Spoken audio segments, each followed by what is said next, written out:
Hey, Jesus, look at my fucking cheeks. I mean, this high carb diet really gives you a lot of fat, doesn't it? Look like fucking Lance Armstrong, for fuck's sake. Question of the day, can you talk about ketones and why carbs are essential even if our body is able to use ketones, and why carbs are a better source of energy? Do you have anything on this? This one's pretty simple, it's easy to prove. Just go out today, make sure you got a nice helmet that fits you right.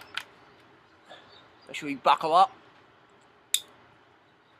Nice chin strap there. Put your safety glasses on. Now what we're going to do is we're going to eat no carbohydrates for the next 24 hours or 36 hours or the whole week. But keep your helmet on, because chances are you're going to collapse, you're going to hit your head on the ground, and this can help prevent some brain damage from occurring.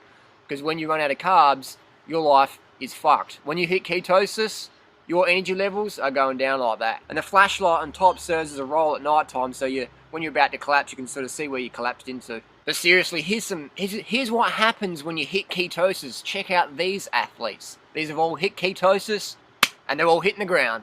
Here we have this is what happens when you run out of carbs. So we've got a low carb elite athlete here. Whoop, whoop, whoop, boom, down he goes. This is what happens when you run out of glycogen, because your low carb diet guru says you should become fat adapted. Here you go. This is what fat adapted means. You're running in ketosis, slow and right down. And this is a fit looking girl. Looks like she could be running quite fast, but she's ran out of carbs. And she is hitting the wall. She's just running through cement, it feels like. She's not in pain because she's not grabbing anything. She's just confused, depressed, dizzy, lack of coordination. Just look at that. Just trips over nothing, hits the ground. Stomach's alright. She's not gripping her stomach. She's just bonking. She's hitting the wall. In cycling, we call it bonking, and running, we call it hitting the wall. So when you go into ketosis, when your body's running on ketones, your performance goes out the window, and you're literally crawling to the finish line. So congratulations to the low carb diet authors out there. It's a diet that doesn't work. It's a diet that's based on telling people good things about their bad habits. It's a dangerous diet. You need carbs to thrive. Get your carbs in. Carbs keep you lean. Don't be suckered in by these silly fad diets. Ketosis is like a backup survival mechanism. It allows humans to eat the flesh of other human beings in order to avoid starvation. So if you're in a plane crash situation and you start eating the flesh of other human beings, then your body can convert that fat into carbohydrates via ketosis, so you can sort of survive. It's just like a cow can eat ducks or baby geese to survive, but it's not the best option. So when we live on carbohydrate-rich diets, we have the best weight loss, we have the best energy, we have the best immune system, because when you don't have enough carbohydrates, your body's immune system is compromised. We know that in cycling. I mean, it's always, the coach is always saying, make sure you get your carbs, get your carbs, get your carbs. If you don't get enough carbs, your immune system's going to crash, and your training's going to be fucked up. You'll get burnt out for the next 6 months or year or whatever. So carbs are key, high carb, low fat, that's where it's at. Anyone who says carbs make you fat, go, well, look, I'm doing right.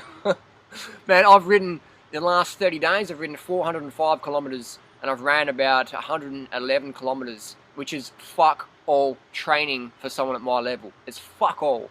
I can do 400 kilometers in a day.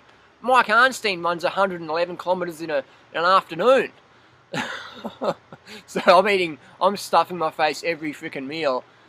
And it's just crazy when people say that, like when people in the paleo primal world say you got to limit your carbohydrates because they make you fat, and it's like, man, look at all the high carbers. Look at all of us high carbers. We're always trim. We're always trim all year round. Doesn't matter if you're super fit or not. You're always trim, definitely, 100%, no exceptions. I'm talking long term, not the people just like coming into it, or just newbies or whatever. Or someone's just planted the fruit garden. You can't compare a just established fruit garden, just been established last spring, to a 10-year established, 20-year established fruit garden, can you? It's not fair for anyone. So always look at the established gardens of what's happening.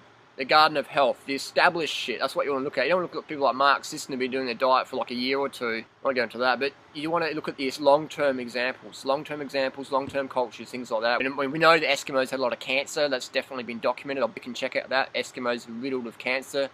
And those ketogenic diets are dangerous. And you'll never see any athlete on the planet doing a ketogenic diet. Why? Because it's like, you may as well sticky tape your legs together and try and run a marathon like that. The carbs are key.